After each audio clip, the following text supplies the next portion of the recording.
So good morning to all. നമ്മൾ ഈ fourth മൊഡ്യൂളിൻ്റെ പ്ലാനിംഗ് കമ്മീഷൻ എന്നുള്ള ടോപ്പിക്ക് നമ്മൾ കവർ ചെയ്തു. ഇനി നമുക്കുള്ളത് നീതി ആയോഗാണ്. അപ്പോൾ ഈ ടോപ്പിക്കിനെ കുറിച്ച് പറയുകയാണെങ്കിൽ നീതി ആയോഗിനെ കുറിച്ച് പറയുകയാണെങ്കിൽ ശരിക്കും പ്ലാനിംഗ് കമ്മീഷൻ ചെയ്തൊരു ജോലിയാണ് നീതി ആയോഗ് ചെയ്യുന്നത്. അപ്പോൾ അതിൽ നമുക്ക് പല രീതിയിൽ ഈ ക്ലാസ്സിൽ നമുക്ക് കാര്യങ്ങൾ മനസ്സിലാക്കാം. ഒന്ന്, നീതി ആയോഗ് എന്ന് പറഞ്ഞ ടോപ്പിക്ക് നമ്മളൊരു എക്സാമിൻ്റെ പോയിൻ്റ് ഓഫ് വ്യൂ എടുക്കുകയാണെങ്കിൽ അത് ഭയങ്കര ഫാക്ച്വലാണ്. There is nothing in it. അപ്പോൾ നീതി ആയോഗ് എന്താണ്, അതിൻ്റെ വന്നതിൻ്റെ ഉദ്ദേശം അല്ലെങ്കിൽ ഫങ്ഷൻസ് എന്തൊക്കെയാണ്, സ്ട്രക്ചർ എന്തൊക്കെയാണ്, പിന്നെ അവിടെ ഇമ്പോർട്ടൻ്റ് ആയിട്ടുള്ള വർക്കുകളൊക്കെ, ഇത്രയും കാര്യങ്ങൾ പറഞ്ഞു കഴിഞ്ഞാൽ നീതി ആയോഗിനെ കുറിച്ചുള്ള കാര്യങ്ങളൊക്കെ ആയി. ഒരു നമ്മുടെ സിലബസിൻ്റെ ആംഗിളിലും ഒരുപക്ഷെ കോമ്പറ്റേറ്റീവ് എക്സാമിനേഷൻ്റെ ആംഗിളിലും നീതി ആയോഗ് അത്രയേ ഉള്ളൂ. പക്ഷേ ഒരു ജനറൽ ഇൻട്രഡക്ഷൻ ഞാൻ നിങ്ങൾക്ക് പറഞ്ഞുതരാം. നമ്മൾ ആദ്യമേ തന്നെ കണ്ടല്ലോ, ഈ ടോപ്പിക്ക് ഭയങ്കര ഫാക്ച്വലാണ്.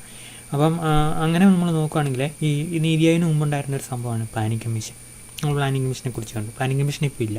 പ്ലാനിംഗ് കമ്മീഷൻ്റെ ചെയർമാൻ ആരായിരുന്നു? പ്രൈം മിനിസ്റ്റർ ആയിരുന്നു. പിന്നെ അതിൻ്റെ വൈസ് ചെയർമാൻ ഉണ്ട്. അയാൾ ഒരു ടെക്നോക്രാറ്റ് ആയിരിക്കും. ടെക്നോക്രാറ്റ് എന്ന് പറഞ്ഞതിൻ്റെ അർത്ഥം ഇത് പ്ലാനിംഗ് കമ്മീഷൻ ആണെങ്കിൽ അത് ഇക്കണോമിക്സ് അറിയാവുന്ന ഒരാളെന്നാണ് അതിനർത്ഥം. മൊണ്ടേക് സിംഗ് അലിവാലി ആയിരുന്നു ഏറ്റവും അവസാനത്തെ വൈസ് ചെയർമാൻ ഭയങ്കര മിടുക്കുന്ന ആൾക്കാരാണ്. അപ്പോൾ അതിൽ ഒത്തിരി പ്ലാനിംഗ് കമ്മീഷൻ്റെ ഒരു പ്രത്യേകത, പ്ലാനിംഗ് കമ്മീഷൻ ഒരു ഇൻ്റലക്ച്വൽ ബോഡിയാണ്. ഇൻ്റലക്ച്വൽ ബോഡി എന്നൊക്കെ പറഞ്ഞു കഴിഞ്ഞാൽ നമ്മളെങ്ങനെയാണ് അതിനെ മനസ്സിലാക്കേണ്ടത്? അതായത് ശരിക്കും ഈ പ്ലാനിംഗ് എന്ന് പറയുന്നത് ഒരു ഭരണഘടന നമ്മളോട് പറയുന്ന ഒരു കാര്യമല്ല. ഭരണഘടന പ്ലാനിങ് നടത്താൻ പറഞ്ഞിട്ടില്ല. ഇന്ത്യയുടെ കോൺസ്റ്റിറ്റ്യൂഷണൽ പ്ലാനിങ് ഇല്ല. പക്ഷേ ഡയറക്റ്റീവ് പ്രിൻസിപ്പിൾസിൽ ഇക്കോണമിയുടെ അല്ലെങ്കിൽ സമ്പദ്ഘടനയ്ക്കും ജനങ്ങൾക്കും മെച്ചമുണ്ടാക്കാൻ വേണ്ടി ഗവൺമെൻറ് എന്തെങ്കിലുമൊക്കെ പരിപാടി നടത്താമെന്ന് പറഞ്ഞിട്ടുണ്ട്. ആ ആംഗിളിലാണ് നമ്മൾ പ്ലാനിംഗ് കമ്മീഷനെ കാണാൻ പറ്റുള്ളൂ. So planning commission is not a constitutional body. അതാണ് നമ്മൾ പ്ലാനിംഗ് കമ്മീഷനെ കുറിച്ച് നമുക്ക് അറിഞ്ഞിരിക്കേണ്ട ഒരു പ്രധാനപ്പെട്ട കാര്യം. എന്താണ് ഈ കോൺസ്റ്റിറ്റ്യൂഷണൽ ബോഡിയും എക്സ്ട്രാ കോൺസ്റ്റിറ്റ്യൂഷണൽ ബോഡിയും തമ്മിലുള്ള ബന്ധം അല്ലെങ്കിൽ വ്യത്യാസം എന്താണ്? കോൺസ്റ്റിറ്റ്യൂഷണൽ ബോഡി ഭരണഘടന പറയുന്നുണ്ട് നിങ്ങളത് ചെയ്തേ പറ്റൂ എന്ന് പറയുന്നുണ്ട്. അപ്പോൾ അതുകൊണ്ട് അവർക്ക് സ്റ്റാറ്റ്യൂട്ട്നെസ് ഭയങ്കര കൂടുതലായിരിക്കും. സ്റ്റാറ്റ്യൂട്ട് എന്ന് പറഞ്ഞാൽ സ്റ്റാറ്റ്യൂട്ടിൻ്റെ നിയമപരമായ വാലിഡിറ്റി ഭയങ്കരമായിരിക്കും. നമ്മളിപ്പം എന്താണ് എവിടെയെങ്കിലും ഇപ്പം നിങ്ങൾ കോളേജിൽ നിന്ന് എങ്ങോട്ടെങ്കിലും ഒക്കെ പോവുക, അപ്പോൾ പ്രിൻസിപ്പൽ ലെറ്റർ മേടിച്ചുകൊണ്ട് വരും. ലെറ്റർ ഇല്ലാതെ പോകുന്നതും ഉള്ളത് പോകുന്നതും വ്യത്യാസം ഉണ്ടാവും. ലെറ്റർ കൊണ്ട് പോകുമ്പോൾ നമുക്ക് ഭയങ്കര അധികാരം, നമുക്കൊരു ഇതിനുള്ള അധികാരം ഉണ്ടെന്ന് നമുക്ക് തോന്നും. അപ്പോൾ അതാണ് സ്റ്റാറ്റ്യൂട്ട്നെസ്. നേരെ തിരിച്ചേ സ്റ്റാറ്റ്യൂട്ട്നെസ് ഇല്ലേ നമുക്ക് ചെറിയൊരു എന്താ പറയുക, അങ്കലാപ്പൊന്നും ഇല്ലെങ്കിലും നമുക്ക് അതേ ഒരു കോൺഫിഡൻസ് നമുക്ക് കിട്ടുമല്ല. അപ്പോൾ ഇതുപോലെ തന്നെയാണ് പ്ലാനിംഗ് കമ്മീഷൻ്റെ അവസ്ഥ. പ്ലാനിംഗ് കമ്മീഷൻ വേണം എന്ന് ഭരണഘടന പറയുന്നില്ല. അപ്പോൾ ഡയറക്റ്റീവ് പ്രിൻസിപ്പിൾസിലാണ് പറയുന്നത്. ഡയറക്റ്റീവ് പ്രിൻസിപ്പിൾ എന്ന് പറഞ്ഞാൽ സ്റ്റേറ്റ് എന്ന് പറഞ്ഞാൽ ഗവൺമെൻറ്റിനോട് ജനങ്ങൾക്കും ഇക്കോണമിക്കും നല്ല, അല്ലെങ്കിൽ ജനങ്ങൾക്ക് സാമൂഹികവും സാമ്പത്തികവും മറ്റു കാര്യങ്ങളിൽ നന്നായിട്ട് എന്തെങ്കിലും ചെയ്തു കൊടുക്കാനൊക്കെയാണ് ഡയറക്ഷൻ കൊടുക്കുകയാണ് ഭരണഘടനയുടെ ഡയറക്റ്റീവ് പ്രിൻസിപ്പിൾസ് നമ്മളോട് പറയുന്നത്. അപ്പോൾ ഡയറക്റ്റീവ് പ്രിൻസിപ്പിൾസിൻ്റെ ചുവട് പിടിച്ച് സ്ഥാപനങ്ങളെ ഉണ്ടാക്കാനുള്ള അധികാരം ഗവൺമെൻറ്റിനുണ്ട്. അപ്പോൾ ഡയറക്റ്റീവ് പ്രിൻസിപ്പിളിനെ കൂട്ടിയാൽ ഇപ്പോൾ ഉദാഹരണം 37ാമത്തെ ഡയറക്റ്റീവ് പ്രിൻസിപ്പിൾസ് ഇന്ന പറയുന്നുണ്ട്. അതിൻ്റെ പേരിലാണ് ഞങ്ങൾ പ്ലാനിംഗ് കമ്മീഷൻ ക്രിയേറ്റ് എന്ന് വേണമെങ്കിൽ നമുക്ക് പറയാം. 37 അങ്ങനെയൊന്നും ഞാൻ പറയുന്നില്ല കേട്ടോ. സോ അത് നമ്മളിങ്ങനെ ഇപ്പം ഇങ്ങനെ ഈ ഡയറക്റ്റീവ് പ്രിൻസിപ്പിൾസിലേക്ക് നമ്മൾ നോക്കുകയാണെങ്കിൽ അതിൽ നിന്ന് പവർ കിട്ടിയാണ് ഈ പ്ലാനിംഗ് കമ്മീഷൻ വരുന്നത്. പ്ലാനിംഗ് കമ്മീഷൻ്റെ ജോലി എന്താണെന്നറിയാം? ശരിക്കും ഈ പ്ലാനിംഗ് കമ്മീഷൻ്റെ ജോലി 5 പ്ലാൻ നടത്തുക എന്നുള്ളതാണ്. ഓക്കെ, എന്താണ് 5 പ്ലാൻ നടത്തുക എന്നുള്ളതാണ്. അപ്പോൾ 5 പ്ലാൻ നടത്തുമ്പം സ്കീമുകളുണ്ട്. അതാണ് അതിൻ്റെ ഏറ്റവും വലിയ പ്രത്യേകത. ഒത്തിരി സ്കീമുകൾ എന്ന് പറഞ്ഞ് ജനങ്ങൾക്ക് വേണ്ടിയിട്ട് ഇപ്പോൾ ഒരു പ്രോഗ്രാം നടത്തുക. അപ്പോഴത്തേക്ക് അതിനകത്ത് എന്തുവെന്ന് പറയും? അലോക്കേഷൻ വേണം. എന്ത് അലോക്കേഷൻ? നമ്മൾ ടെക്നിക്കലി പറയുകയാണെങ്കിൽ ഫണ്ട് അലോക്കേഷൻ വേണം. അപ്പോൾ ഈ ഫണ്ട് അലോക്കേഷൻ എത്രമാത്രം വേണം, ഓരോ സ്റ്റേറ്റിനും എത്ര കൊടുക്കണം, എങ്ങനെയുള്ള എല്ലാ ജോലികളും ആരും പ്ലാനിംഗ് കമ്മീഷൻ ചെയ്യും. അപ്പം പ്ലാനിംഗ് കമ്മീഷൻ ശരിക്കും പറയുകയാണെങ്കിൽ ഒരു ഇൻ്റലക്ച്വൽ ബോഡിയേക്കാൾ ഉപരി സ്റ്റേറ്റുകൾക്ക് റിസോഴ്സ് കൊടുക്കും. നമ്മൾ റിസോഴ്സ് എന്ന വാക്കിനർത്ഥം പൈസ എന്ന് കേട്ടോ. റിസോഴ്സ് കൊടുക്കാൻ മാത്രം പവറുള്ളൊരു സ്ഥാപനമായിരുന്നു പ്ലാനിംഗ് കമ്മീഷൻ. പ്ലാനിംഗ് നടത്തുന്ന കാലത്ത് അങ്ങനെയായിരുന്നു. അപ്പം വെറും പ്ലാന് തയ്യാറാക്കുകയും കേന്ദ്രത്തെ ഉപദേശിക്കുകയും സ്കീമുകളുടെ കരടുകൾ തയ്യാറാക്കുകയും വിഷൻ ഡോക്യുമെൻ്റ് ഉണ്ടാക്കുകയും ചെയ്യുമെന്ന് പറഞ്ഞ ഒരു ഇൻ്റലക്ച്വൽ ജോലിയാണ്. ശരിയല്ലേ? അപ്പോൾ ആ ഇൻ്റലക്ച്വൽ ജോലിക്ക് അപ്പുറത്ത് നിന്നൊരു പ്രസ്ഥാനമായിരുന്നു പ്ലാനിംഗ് കമ്മീഷൻ നമ്മൾ കാണുന്നത്. എങ്ങനെയാണെന്ന് പറയും, അതായത് സെൻട്രൽ സ്റ്റേറ്റുകൾക്ക് പ്ലാൻ നടത്താൻ വേണ്ടിയിട്ട് 5 പ്ലാൻ നടത്താൻ വേണ്ടിയിട്ട് പൈസ അലോക്കേറ്റ് ചെയ്യും. വലിയ എമൗണ്ട് പൈസ അലോക്കേറ്റ് ചെയ്യും. ചെറിയ പൈസയൊന്നുമല്ല, ഹ്യൂജ് എമൗണ്ട് ഓഫ് പൈസയാണ്. അപ്പോൾ അത്രയും ഫണ്ട് അലോക്കേറ്റ് ചെയ്യുമ്പോൾ ഓരോ സ്റ്റേറ്റിനും എത്രമാത്രം കൊടുക്കണം എന്നുള്ള കാര്യങ്ങൾ തീരുമാനിക്കുന്നത്, അല്ലെങ്കിൽ അതിന് സെൻറ്ററിനെ അഡ്വൈസ് ചെയ്യുന്ന ജോലി പ്ലാനിംഗ് കമ്മീഷൻ. അപ്പോൾ ഇത്രയും വലിയൊരു എമൗണ്ട് ഫണ്ട് സ്റ്റേറ്റുകൾക്ക് കൊടുക്കണമെങ്കിൽ അതിനെക്കുറിച്ച് തീരുമാനം എടുക്കാനുള്ള ഒരു ബോഡിക്ക് ഭരണഘടനാ സാധ്യതയില്ല. അപ്പം ഒരു കുട്ടിയായിട്ട് പറ്റിയാട്ടെ. ഓക്കെ, അപ്പോൾ ഭരണഘടനാ സാധ്യതയില്ല. അപ്പം പ്ലാനിംഗ് കമ്മീഷനെ നമ്മളൊരു എക്സ്ട്രാ കോൺസ്റ്റിറ്റ്യൂഷണൽ ബോഡി ആയിട്ടാണ് പറയാം. Extra constitutional body. ഓക്കെ, അപ്പം ഇങ്ങനെ ഇന്ത്യയിൽ പ്ലാനിങ് നടത്തി 65 വർഷത്തോളം പ്ലാനിങ് നടത്തി. പ്ലാനിങ് കമ്മീഷനുണ്ട്. പ്ലാനിങ് കമ്മീഷൻ്റെ കാര്യങ്ങൾ തീരുമാനിക്കുന്ന നാഷണൽ ഡെവലപ്മെൻറ്റ് കൗൺസിൽ എന്നൊരു സംഭവം കേട്ടോ. നാഷണൽ ഡെവലപ്മെൻറ്റ് കൗൺസിലിൻ്റെ ചെയർമാൻ പ്രൈം മിനിസ്റ്റർ ആയിരിക്കും. എല്ലാ ചീഫ് മിനിസ്റ്റേഴ്സ് അതിൽ മെമ്പേഴ്സാണ്. അപ്പോൾ ഇതിൻ്റെ ഒരു ഔദ്യോഗിക ചട്ടക്കൂട് നിങ്ങൾക്ക് പിടിയിട്ടില്ല. പ്ലാനിങ് കമ്മീഷൻ എന്നൊക്കെ പറയുമ്പോൾ NDC-യെക്കുറിച്ച് പ്രത്യേകം മറക്കരുത്. പ്ലാനിങ് അവസാനിച്ചു. അപ്പോൾ സ്വാഭാവികമായിട്ട് പ്ലാനിങ് കമ്മീഷൻ്റെ ആവശ്യമില്ല.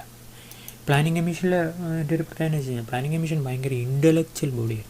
ഇൻ്റലക്ച്വൽ ബോഡി എന്ന് നമ്മൾ പറയുമ്പോണ്ടല്ലോ, ഈ എന്ത് നല്ല പ്രവൃത്തികളും പിന്നിൽ ഒരു ഭൗതികപരമായ ഒരു സംഭവം ഉണ്ടായിരിക്കണം. അല്ലെങ്കിൽ പ്ലാനിങ് അങ്ങനെയാണല്ലോ. അപ്പോൾ ചില ആൾക്കാർ പ്ലാനിങ് കമ്മീഷനിൽ അത് റിച്ചാണ്. അതിലൊരാളാണ് 2-3 പേരുടെയൊക്കെ ഇവർ ഞാൻ പറയാം. ഞാനിങ്ങനെ പറയുന്നതെന്ന് അറിയും. പ്ലാനിങ് കമ്മീഷനും നീതി ആയോഗം തമ്മിൽ വ്യത്യാസം പറയാൻ വേണ്ടി അതിലൊരാളാണ് സുഗമയ് എസ് ചക്രവർത്തി. സുഗമയ് ചക്രവർത്തി അദ്ദേഹത്തിന് മുഴുവൻ പേര് സുഗമയ് ചക്രവർത്തി. അദ്ദേഹം എവിടെയാണ് പഠിച്ചത്? വിദേശത്ത് പഠിച്ചത്. ഇന്ത്യയിൽ പഠിച്ചു, വിദേശത്ത് പഠിച്ചു. പിന്നെ അദ്ദേഹം വലിയ നോബൽ പ്രൈസ് കിട്ടിയ ജാൻ ടിംബർജൻ എന്നൊക്കെ പറഞ്ഞ ആളുടെ നോബൽ പ്രൈസിൻ്റെ സ്റ്റുഡൻ്റായിരുന്നു.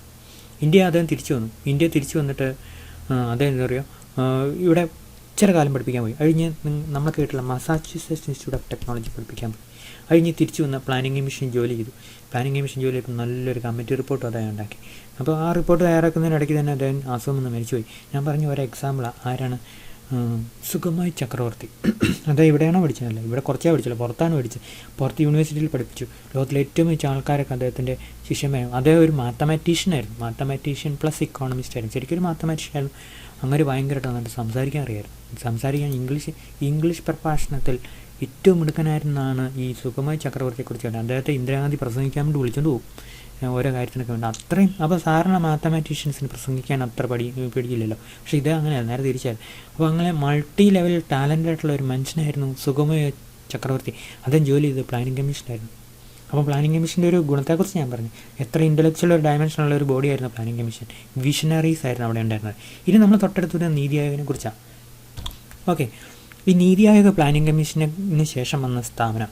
ഓക്കെ, അതായത് പ്ലാനിങ് വേണ്ടെങ്കിൽ രാജ്യത്തിൻ്റെ സാമ്പത്തികമായ മുന്നോട്ടുള്ള പോക്ക്, ആ പോക്കിനെക്കുറിച്ച് ദാർശനികമായ കാഴ്ചപ്പാടുകൾ ഉണ്ടാക്കാൻ വേണ്ടി ഒരു സ്ഥാപനം നമുക്ക് വേണം, ഒരു ബോഡി നമുക്ക് വേണം. ആ ജോലിയാണല്ലോ പ്ലാനിങ് കമ്മീഷൻ ചെയ്തുകൊണ്ടിരുന്നത്. അപ്പോൾ ആ ജോലി ചെയ്യാൻ വേണ്ടി പുതിയൊരു സ്ഥാപനം നമുക്ക് ആവശ്യമുണ്ട്. അങ്ങനെ നമ്മുടെ ഗവൺമെൻറ് സ്ഥാപിച്ച ഒരു സ്ഥാപനമാണ് national institution for transforming India. Okay, അപ്പോൾ ഈ ഇൻസ്റ്റിറ്റ്യൂഷൻ്റെ ഒരു പ്രത്യേകത എന്ന് പറഞ്ഞാൽ പ്ലാനിങ് കമ്മീഷൻ ചെയ്യുന്ന കാര്യങ്ങൾ തന്നെയാണ് അത് ചെയ്യുന്നത്. നമ്മുടെ ഇവിടെ ഉണ്ടായിരുന്ന പല ആൾക്കാരുമാണ് അവിടെ ചെന്ന് ഈ നീതി ആയോഗിൽ അയക്കുന്നത്. അപ്പോൾ അമിതാഭ് കാന്ത് എന്ന് പറഞ്ഞ ഒരാളുണ്ട്, ടൂറിസം സെക്രട്ടറി ആയിരുന്നു നമ്മുടെ കേരളത്തിൽ. അദ്ദേഹമാണ് ഇപ്പം ഇതിൻ്റെ CEO ഒക്കെ ആയിട്ട് വന്നേക്കുന്നത്. ഈ നീതി ആയോഗിൻ്റെ എന്താണെന്ന് നമുക്ക് ജസ്റ്റ് നോക്കാം. So one major institutional shift took place at the top of India's economy management was a replacement of the Planning Commission with the Needi Aayog. The Planning Commission provided the intellectual work for the running of 5-year plans since its section 1950. 1950 Planning Commission അന്നോട്ട് ഇത് planning commission ഇല്ലെന്നായിത്തീരുന്നത് വരെ, ഒരു 2015 വരെ ഇന്ത്യയിലെ 5-year പ്ലാനിൻ്റെയും സാമ്പത്തിക പോളിസികളുടെയും ചിന്താധാര ഇവരാണ്. ശരിക്കും നമ്മൾ ഈ NRGs എന്ന് പറഞ്ഞ ഒരു പരിപാടിയെക്കുറിച്ച്, തൊഴിലുറപ്പ് പദ്ധതി, ഈ തൊഴിലുറപ്പ് പദ്ധതി വലിയൊരു വിഭാവനത്തിൻ്റെ ഫലമാണ്. തൊഴിലുറപ്പ് പദ്ധതിയെക്കുറിച്ച് പ്ലാനിങ് കമ്മീഷൻ വെച്ച കാഴ്ചപ്പാടെന്നറിയാം. പ്ലാനിങ് കമ്മീഷൻ പറഞ്ഞു ഇന്ത്യയിൽ 50% ആൾക്കാർ ഗ്രാമങ്ങളിലാണ് ജോലി ചെയ്യുന്നത്. 50% ആൾക്കാർ ഗ്രാമങ്ങളിലാണ് താമസിക്കുന്നത്. ഇനി അവരെ അർബൻ ഏരിയാസിലേക്ക് കൊണ്ടുപോകണം, അല്ലെങ്കിൽ ഇൻഡസ്ട്രി സെക്ടറിലേക്ക് മാറ്റി പാർപ്പിക്കണം, അവർക്ക് അവിടെ ജോലി കൊടുക്കണം. അപ്പോൾ ഈ റൂറൽ ഏരിയാസിൽ നിൽക്കുന്ന അഗ്രികൾച്ചറിലുള്ള ആൾക്കാർക്ക് അഗ്രികൾച്ചറുമായിട്ട് ബന്ധമില്ലാത്ത നോൺ അഗ്രികൾച്ചർ ഏരിയയിൽ വർക്ക് കൊടുക്കണം, നോൺ അഗ്രികൾച്ചറിന്. എന്നിട്ട് അത് കഴിഞ്ഞ് പിന്നെ അവരെന്ത് ചെയ്യണം? അർബൻ ഏരിയയിലോട്ട് പോകും. എന്നിട്ട് അവിടെ എന്ത് ചെയ്യണം? ഇൻഡസ്ട്രിയൽ. ഇതാണ് ഒരു ട്രാൻസ്ഫോർമേഷൻ. ഈ ട്രാൻസ്ഫോർമേഷനിൽ ഇവർ പറഞ്ഞാൽ അറിയാം, ഇപ്പോൾ ആൾക്കാരെല്ലാം അഗ്രികൾച്ചറിലാണ് ജോലി ചെയ്യുന്നത്. റൂറൽ ഏരിയയിൽ ഒത്തിരി പേരുണ്ട്. അപ്പോൾ അവരെന്നെ ചെയ്യണം? അവരെ നോൺ അഗ്രികൾച്ചർ ജോബിലേക്ക് വിടണം. എന്നിട്ട് പിന്നീട് അടുത്ത ഒരു തലമുറയോടെ കഴിയുമ്പോൾ അവരെ എന്ത് ചെയ്യണം? അർബൻ ഏരിയയിൽ, ഇൻഡസ്ട്രിയൽ ഏരിയയിൽ. ഇതാണ് ഒരു രാജ്യത്തിൻ്റെ ട്രാൻസ്ഫോർമേഷൻ, ഇക്കോണമിക് ട്രാൻസ്ഫോർമേഷൻ. ഇതൊക്കെ തന്നെയാണ്. അപ്പോൾ അങ്ങനെ വരുമ്പം ഈ മധ്യത്തിലുള്ള നോൺ അഗ്രികൾച്ചർ ജോബ് ക്രിയേറ്റ് ചെയ്യാൻ വേണ്ടി പ്ലാനിങ് കമ്മീഷൻ വിഭാവനം ചെയ്താണ് തൊഴിലുറപ്പ് പദ്ധതി. അപ്പോൾ അതിൽ നോൺ അഗ്രികൾച്ചർ ജോബാണ് ചെയ്യേണ്ടത്. നിങ്ങൾ തൊഴിലുറപ്പ് പദ്ധതിയുടെ പണികളൊക്കെ ചോദിക്കുക, അവർ കൃഷിപ്പണി ചെയ്യാൻ പാടില്ലെന്നാണ്. കൃത്യമായ കാഴ്ചപ്പാട്. കൃഷിപ്പണി അവർ ചിലപ്പം കുഴിയൊക്കെ കുഴിക്കുന്നുണ്ട്, അങ്ങനെ സംഭവങ്ങളൊക്കെ ചെയ്യുന്നുണ്ട്. പക്ഷേ അവരുടെ പ്രവൃത്തികളൊക്കെ കാർഷികേതരമായ ജോലി. അപ്പോൾ കാർഷികേതരമായ ജോലി റിയാക്ട് ചെയ്യാൻ വേണ്ടിയിട്ട് പ്ലാനിംഗ് കമ്മീഷൻ വിഭാവനം ചെയ്തതെന്നാണ് ഏത് തൊഴിലുറപ്പ് പദ്ധതി. അപ്പോൾ അതിൻ്റെ എത്ര പഴയ കാലത്താണെന്നറിയാം, even I think it was in the last century. Okay, so but with the discontinuation of the planning act, the newly established NIDI will carry forward the work of the planning commission. The NIDI Aayog or planning National Institution for Transforming India was founded 1st January 2015. കുട്ടി അങ്ങനെ admit ചെയ്തോട്ടെ, ബാവാസ്. Okay, it has been created to serve as a policy think tank. നമുക്കത് എടുത്തു പറയാതിരിക്കാൻ പറ്റില്ല, അതുകൊണ്ട് ഞാനിതൊന്ന് ഡിലീറ്റ് ചെയ്തിട്ട് പോളിസി തിങ്ക് ടാങ്ക്. ഓക്കെ, അപ്പോൾ നമ്മൾ ഇവരെക്കുറിച്ചെന്ന് പറയുമ്പോഴേ നമ്മൾ എന്താണ് ഇതിൻ്റെ, it is A policy think tank of the government of India. As in the case of the planning commission, the prime minister is the chairperson of നീതി. അപ്പം planning കമ്മീഷനിൽ chairman ആയിരുന്നു, പ്രൈം മിനിസ്റ്റർ ആയിരുന്നു. അങ്ങനെയാണ് നീതി ആയാലും ചെയർമാൻ ആയിരിക്കണം, സ്വാഭാവികമായിട്ടും പ്രൈം മിനിസ്റ്റർ ആയിരിക്കും. അപ്പോൾ ഇതിൻ്റെ പിറകിലുള്ള സ്റ്റാറ്റ്യൂട്ടറി ബോഡി ഏതാണെന്ന് പറയും. സ്റ്റാറ്റ്യൂട്ടറി എന്ന് പറയത്തില്ല, നിയമപരമായ. കാരണം ഏത് രാജ്യത്തെ സംബന്ധിക്കുന്ന എന്ത് പോളിസി ഉണ്ടാക്കുന്ന ഒരു ബോഡി ഉണ്ടെങ്കിൽ ആ ബോഡിക്ക് നിയമപരമായ അംഗീകാരമില്ല. നീതി ആയോഗിനും അതുപോലെയൊക്കെ തന്നെ, ഭരണഘടന പറയുന്നില്ലല്ലോ. അപ്പോൾ അങ്ങനെയാണെങ്കിൽ ഭരണഘടന പറയുന്ന ചെറിയ ബോഡി അതിൻ്റെ പിന്നിലുണ്ടായിരിക്കണം സപ്പോർട്ട് കൊടുക്കാൻ. അങ്ങനെയുള്ള സപ്പോർട്ട് കൊടുക്കുന്ന ഒരു ബോഡിയാണ് national development council. National development കൗൺസിലാണ് പ്ലാനിംഗ് എല്ലാം അംഗീകരിച്ചിരുന്നത്. അതിൻ്റെ ചെയർമാൻ പ്രൈം മിനിസ്റ്റർ. ആ NDC ഇപ്പോഴും ഉണ്ട്. ആ NDC ആണ് നീതി ആയോഗിനൊക്കെ കൂടുതൽ പവർ കൊടുക്കുന്നത്. ഓക്കെ, ഇനി എന്താണ് function? Needi Aayog elaborates its objective in its annual report 2006. The institution plays a leadership role. Okay, ഒരു കുട്ടിയെ അഡ്മിറ്റ് ചെയ്തോട്ടെ. Leadership role in policy making in the central government. Works closely with the state government. Serves as a knowledge hub. ഇതാണ് knowledge hub. മനസ്സിലായല്ലോ? അത് planning commission എത്ര നന്നായിട്ട് ചെയ്തതെന്നറിയോ? And monitors progress in the implementation of policies and programs of the Government of India. ഇപ്പം government of India നടത്തിയ പ്രോഗ്രാംസും പോളിസീസിൻ്റെയൊക്കെ പുരോഗതി വിലയിരുത്തുന്നൊരു ജോലിയും ആർക്കുണ്ട്. അപ്പോൾ ഇവർ നോളജ് ഹബ്ബാണ്, പ്രോഗ്രാമിനെയും പോളിസിയും മോണിറ്റർ ചെയ്യുന്നു. അതുപോലെ തന്നെ central government policy making leadership കൊടുക്കുന്നു, സ്റ്റേറ്റുമായിട്ട് സഹകരിച്ച് പ്രവർത്തിക്കുന്നു.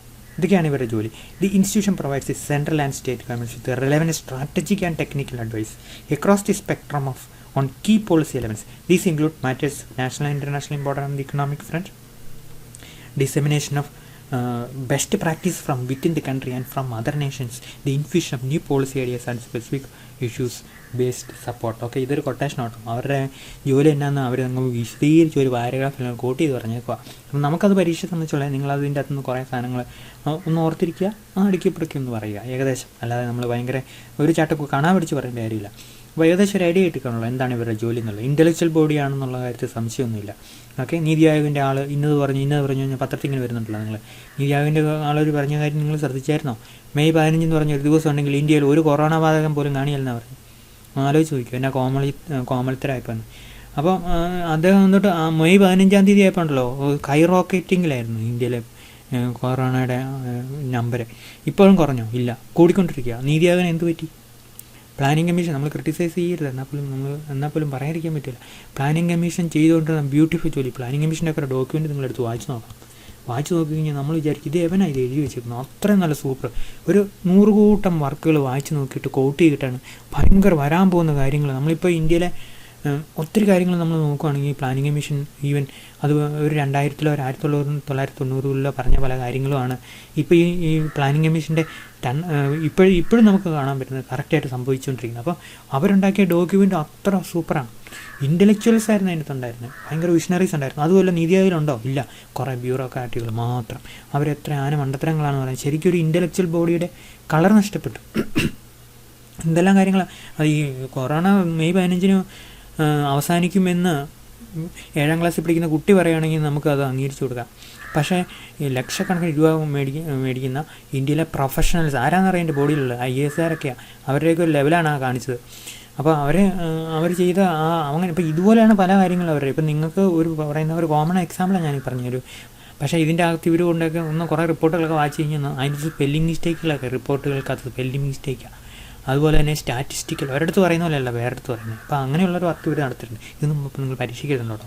ഞാനിങ്ങനെ നീതി ആയോഗിനെ ക്രിട്ടിസൈസ് ചെയ്ത് പറഞ്ഞപ്പോൾ അവർ ഇച്ചോടെ മെച്ചപ്പെടാണെന്ന് മാത്രമേ നമ്മൾ ഉദ്ദേശിക്കുന്നുള്ളൂ. Okay, NITI has a mandate to design strategic and long time policy and programme frameworks and initiative for the government. It has to monitor and evaluate their progress and efficiency.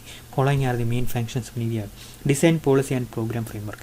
Monitoring and evaluation, ഇതാണ് ഒത്തിരി monitoring അവർ നടത്തുന്നുണ്ടോ, അവർക്ക് റിപ്പോർട്ടുകളും ഉണ്ട്. Okay, design policy and programme framework അവർക്ക് കുറേ ഉണ്ട്. ഇപ്പോൾ ഉദാഹരണം പറയുകയാണെങ്കിൽ അഡൽ ഇന്നൊവേഷൻ മിഷൻ ഇവരാണ് നടത്തുന്നത്. എന്താ പറയുക, നമ്മൾ സ്റ്റാർട്ടപ്പൊക്കെ സപ്പോർട്ട് കൊടുക്കുന്നു കേട്ടോ. അങ്ങനെ ഒത്തിരി പ്രോഗ്രാം ഇവർ നടത്തുന്നുണ്ട്.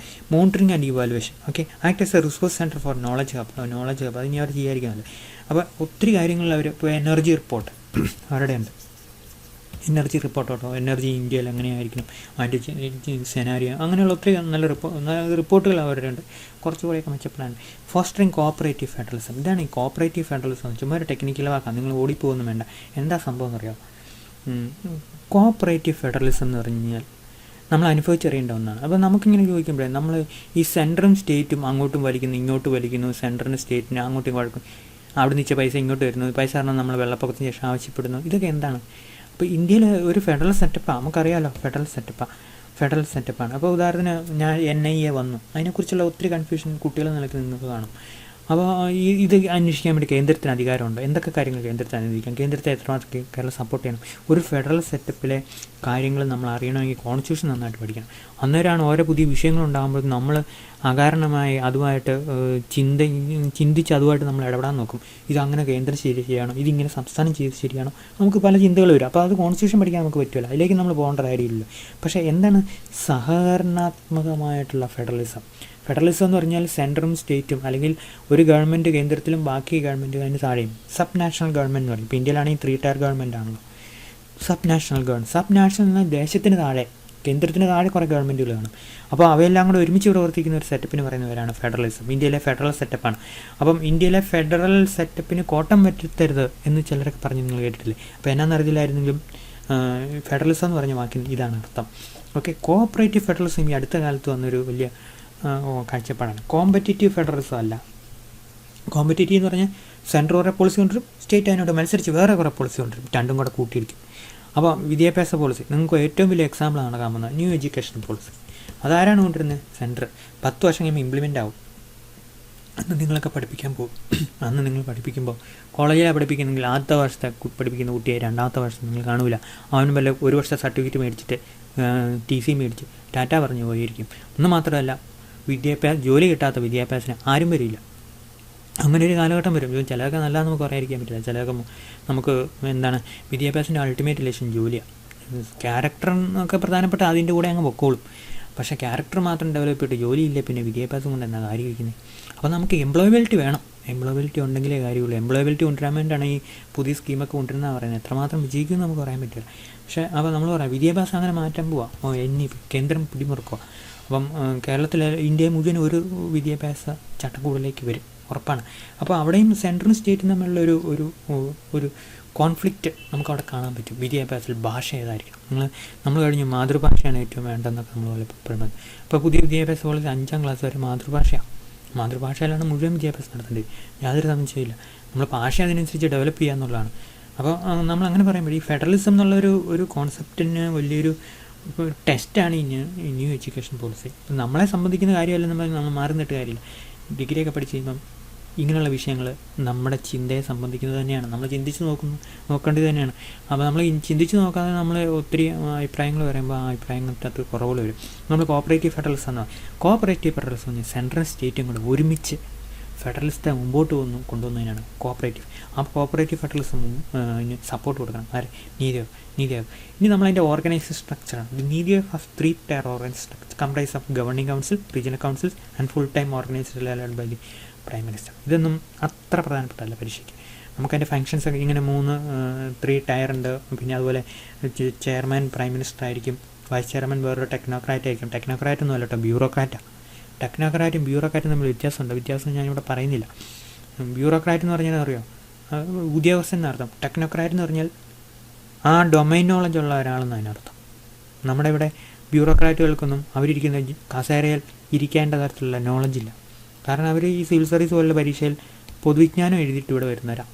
ശരിയല്ലേ? അവർ ഒരു IT കമ്പനിയിൽ എങ്ങനെ നയിക്കണമെന്ന് അവർക്കറിയാമോ? എങ്ങനെ ഒരു സെബി നയിക്കണമെന്ന് അവർക്കറിയാമോ? അല്ലെങ്കിൽ എങ്ങനെ പ്ലാനിംഗ് കമ്മീഷനെ നീതി ആയോഗിനെ നയിക്കണമെന്ന് അവർക്കറിയാം? അവരെല്ലാം ഒരു ബ്യൂറോക്രാറ്റിക് ആംഗിളിൽ ബിസിനസ് നടത്തും. അതുകൊണ്ടാണ് നമ്മുടെ രാജ്യം ഇങ്ങനെ രക്ഷപ്പെടാതെ നിൽക്കുന്നത്. Okay, so the governing council is the main decision-making body. Chief ministers of the state, lieutenant governors, UTs, and special envoys of the Needi are members of the governing council. ഇപ്പം governing കൗൺസിലിൻ്റെ കാര്യം പറയാം, അതാണ് പ്രധാനപ്പെട്ട body. ഇനി regional council അല്ലാതെ ഉണ്ട്.